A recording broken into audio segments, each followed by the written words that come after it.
김큐의 경제뉴스 큐레이션. 저는 코너지기 배아량 리포터입니다.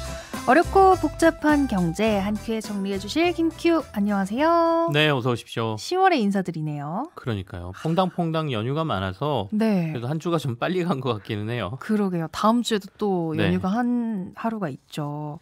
자, 연휴는 연휴인데 일단 네. 빨간 날에도 경제는 돌아갑니다. 그렇습니다. 이 얘기 안 할 수가 없어요. 쩐의 전쟁이라는 말이 나오고 있어요. 고려 네. 아연 이야기인데 이게 공개 매수를 하면서 막 싸우고 있습니다. 네. 왜 싸우는지 일단 궁금하고요. 네. 몇 조 원씩 막 쓸 정도로 이 회사가 그 정도 급인가 막 이런 것도 사실 잘 모르니까 저는 궁금하더라고요. 우선 쩐의 전쟁 얘기를 먼저 하고 고려아연이 그만한 가치가 있는 회사인지는 뒤에 좀 얘기하는 네. 걸로 하죠. 고려아연의 지금 M&A 싸움을 이해하려면 이 회사의 과거를 좀 둘러봐야 되는데요. 고려아연 측, 그러니까 최씨 일가가 있고 영풍의 장씨 일가가 있습니다. 요 두 세력이 지금 싸우고 있는 건데요. 내가 서로 고려아연의 주인이 되겠다라고 싸우고 있는 거지 않습니까? 그렇죠. 이 회사의 출발은 영풍이에요. 영풍. 그러니까 여러분들도 잘 아시는 영풍문고를 가지고 있는 그 영풍이네요. 영풍입니다. 1949년도에 황해도 출신의 고 장병희 회장 그리고 고 최기호 회장이 무역회사인 영풍기업사를 공동으로 창업을 합니다. 이게 3대에 걸쳐서 공동 창업 정신이 쭉 이어져 왔어요. 한 70년 네. 이상 이어져 온 거죠. 굉장히 특이한 방식으로 회사를 경영해 왔는데 고려아연만 놓고 보면 상대적으로 지분은 장씨 일가, 그러니까 영풍 쪽이죠. 영풍이 더 가지고 있었지만 경영은 최씨 일가가 맡아서 해왔고요. 지금 고려아연과 함께 공개 매수가 같이 진행되고 있는 영풍의 계열사인 영풍정밀이라고 있거든요. 네. 여기는 최씨 일가가 경영하는 고려아연의 지분이 훨씬 많지만 장씨 일가가 또 경영을 맡아서 경영을 하고 있었습니다. 이건 작년까지의 얘기예요. 네네.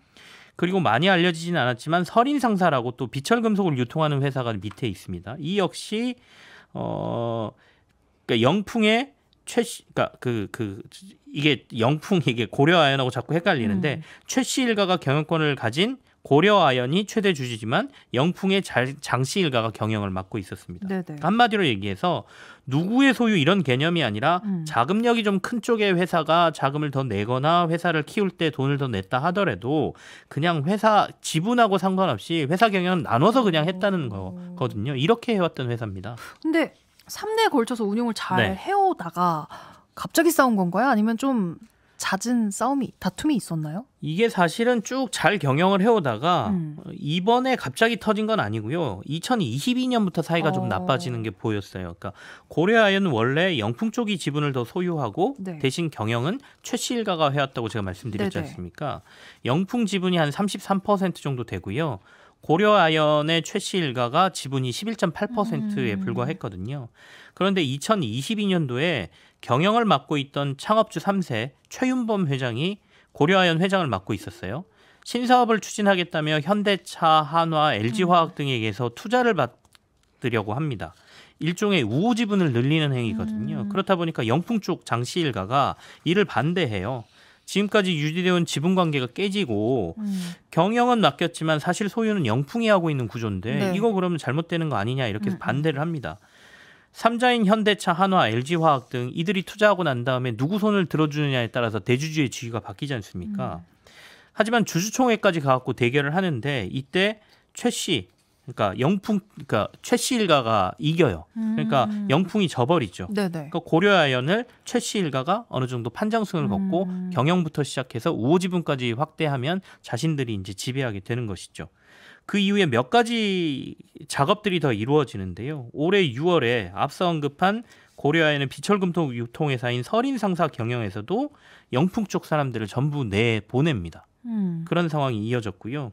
그리고 그 이후에 마치 영풍의 장씨 일가가 갑자기 사모펀드와 손잡고 고려아연을 친 것처럼 이번 사건이 보이지만 사실은 고려아연의 최씨 일가가 2002년부터 공동소유, 공동경영이었던 회사들에서 조금씩 내침을 받고 쫓겨나고 있었다는 거죠. 네. 그러다 보니까 영풍의 장씨 일가가 절치부심하다가 이번에 회심의 일격을 날렸다 이렇게 보여지는 거고요. 사실은 이렇게 전체적인 상황을 보면 이제 두 회사는 일종의 루비콘강을 좀 건넌 것 같아요. 수년간 영풍과 고려아연은 원료도 공동으로 구매를 하고 서로 정보도 공유하고 그랬었는데 이것도 지금 다 중단됐고요. 고려아연의 본사가 영풍빌딩, 강남의 영풍빌딩에 들어가 있었거든요. 근데 이 본사마저도 이제 거기서 나와서 다른 데로 완전히 이사를 가버려서 이제 사이 완전 틀어졌다고 봐야 되겠죠.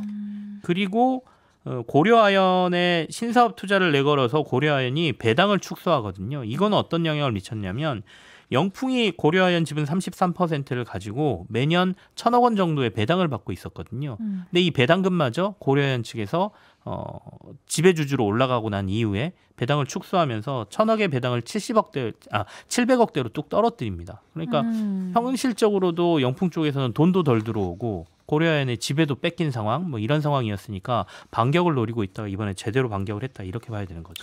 이거 그냥 전쟁이라고 생각했는데 무슨 액션 영화 보듯이 네. 아주 스펙타클한데 무슨 드라마나 소설에서 나오는 내용 아니에요, 이거? 사실은 뭐 경영권 놓고 싸우는 드라마 이런 내용이 나온 내용 비슷하죠. 근데 현재 모습이 조금 더 뜨거워졌습니다. 그러니까 불과 2, 3일 사이에 조금 더 뜨거워졌는데요. 양쪽 다 공개 매수라는 카드를 들고 싸우고 있지 않습니까? 그러니까 고려아연 지분을 조금이라도 더 차지해야 하니까 우리가 고려아연 지분 사줄게요라고 얘기하는 게 이제 공개 매수거든요. 네. 그러니까 대량의 지분을 빨리 확보하기 위해서 시장 가격보다 보통 높게 제시해서 한꺼번에 주식을 사는 행위를 우리가 공개 매수라고 합니다. 청약받듯이 얼마에 제가 이 회사 주식을 사드릴 겁니다라고 얘기하는 건데요. 수량하고 가격을 정하고 일정 기간 신청을 받습니다.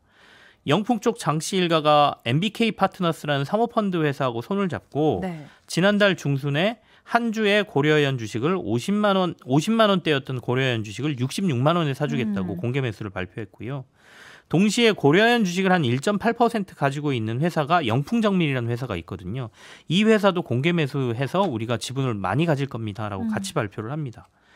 고려아연 측도 이를 방어하기 위해서 먼저 영풍정밀을 우리는 주당 3만 원에 사줄게. 그러니까 앞서 이제 그 고려아연 측, 그러니까 영풍 측에서는 2만 원에 사겠다 그러니까 이 공개 매수 가격을 더 높여서 우리는 3만 원에 살 거야 이렇게 공격적으로 나왔고요. 그리고 나서는 영풍이 고려아연을 불법적으로 적대적 M&A를 하고 있다라고 언론 플레이를 하기 시작하죠. 사모펀드하고 손잡고 이거 나중에 중국 기업에 팔 수도 있어. 그러면 우리 기술 유출되는 거야. 막 이렇게 공격을 하기 시작합니다. 그런 상황에서 지난달 26일 영풍과 MBK가 공개 매수 가격을 한 차례 더 올려요. 그러니까 66만 원에 사주겠다는 가격을 75만 원으로 올려버리거든요. 네. 그래서 며칠 전에 고려아연 측이 이를 방어하기 위해서 그럼 우리는 한 주에 83만 원에 공개 매수를 하겠어라고 한 번 더 발표하죠. 근데 요거는 약간 논란이 있어요. 그러니까 고려아연 측은 회사 돈으로 이 주식을 공개 매수를 하겠다라고 했거든요. 네. 그렇게 되면 이걸 자사주 공개 매수라고 하는데 자칫 잘못하면 대주주의 경영권을 방어하기 위해서 회사 돈을 썼다는 배임 이슈가 조금 있을 수는 있는데 어쨌든 뭐 이 공격을 발표를 하고 난 이후에 주가가 조금 더 뛰는 모습을 보여주고 있고요.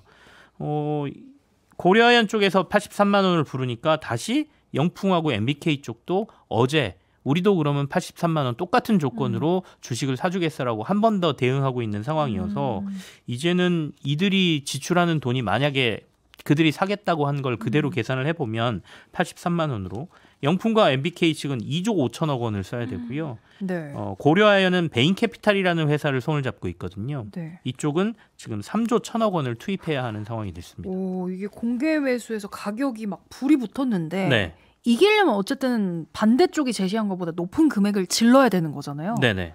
근데 왜 같은 가격에 아까 전에 사준다라고 한 거죠? 마지막에 이제 83만 원 네. 같은 가격. 같은 가격. 이보다 높게 제시했을 때는 아까 말씀드린 대로 돈을 더 지출해야 되지 않습니까? 지금 2조 5천억, 3조 1천억 원을 투입해야 되는데 이게 양쪽 다 조금 부담이 됐을 것이다. 그러니까 가격이 지금 오를 만큼 올랐다 이렇게 볼 수도 있는 거고요.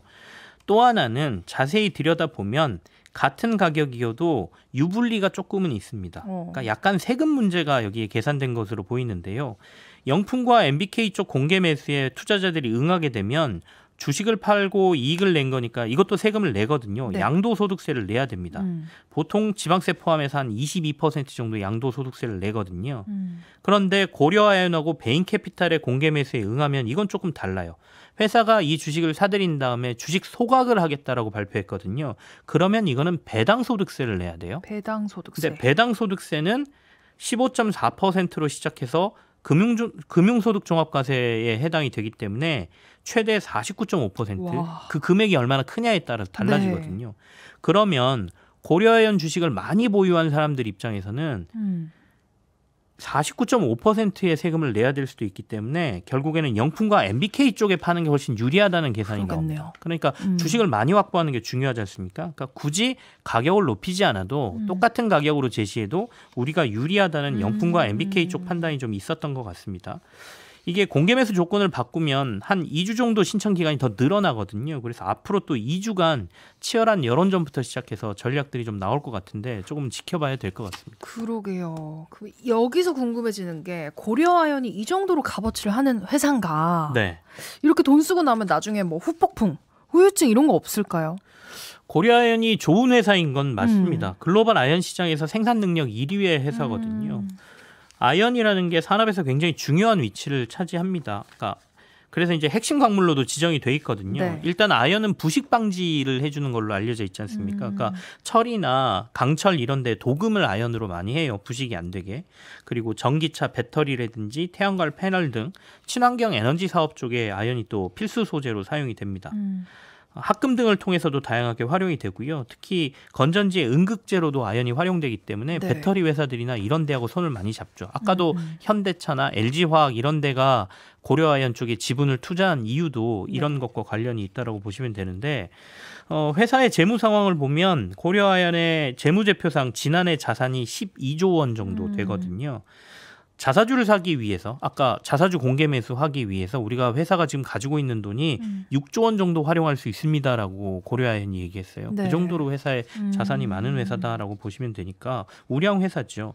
근데 다만 이제 이렇게까지 서로 싸우고 나면 후유증이 없을 것이냐의 부분은 분명히 후유증은 좀 있을 것 같습니다. 그러니까 고려아연 측이 경영권 방어에 성공한다 하더라도 회사 내부의 돈을 써서 결국에는 방어를 한 거니까 그리고 회사의 내부 돈을 다 쓸 수가 없으니까 지금 외부에서 고리의 돈을 빌리고 있거든요. 네. 그러면 이자 나가야 되고 그러니 회사가 다른 데 써야 될 돈 이쪽에 지출하는 거지 않습니까? 그러니까 미래를 준비할 수 있는 자금을 경영권 방어에 쓰고 있다는 점에서는 영향이 있을 수밖에 없고요.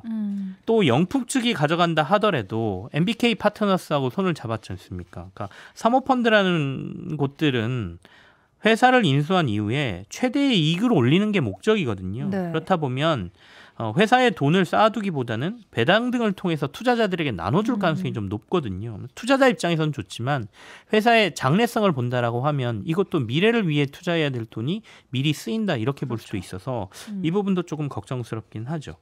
그리고 현재 만약에 고려아연의 주식에 투자하고 있는 투자자라고 하면 이 부분도 고민을 하셔야 될 것 같아요. 보통 이렇게 치열한 M&A를 벌이고 주가가 급등하고 나면 이 M&A가 어느 정도의 승기가 잡히고 한쪽으로 결과가 나오고 나면 주가가 조금 급하게 내려오는 경향이 있습니다. 그래서 지금은 굉장히 뜨겁지만 어느 정도 한쪽으로 쏠리고 나면 급하게 주가가 제자리로 내려오는 상황도 있을 수 있어서 투자하실 때는 이것도 고려하셔야 될 것 같습니다. 전의 전쟁이 어떻게 마무리될지는 조금 더 우리가 지켜봐야 될 것 같습니다. 네.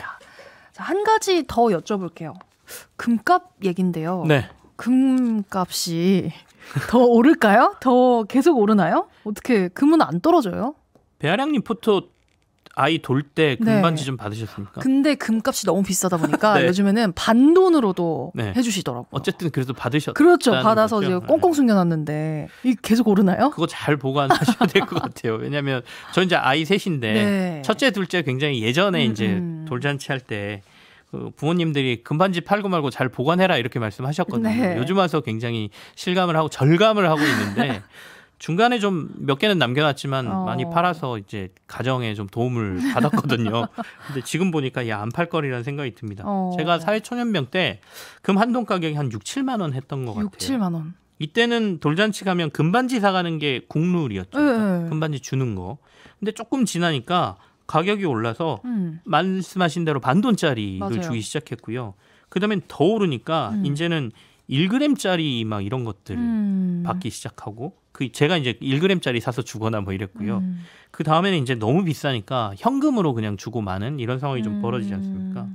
실제 지금 국제 금 시세가 한도는 거의 50만 원에 육박합니다. 와. 그러니까 최근 금값의 급등은 어떻게 보면 인플레이션의 영향이라고 봐야 되는데요.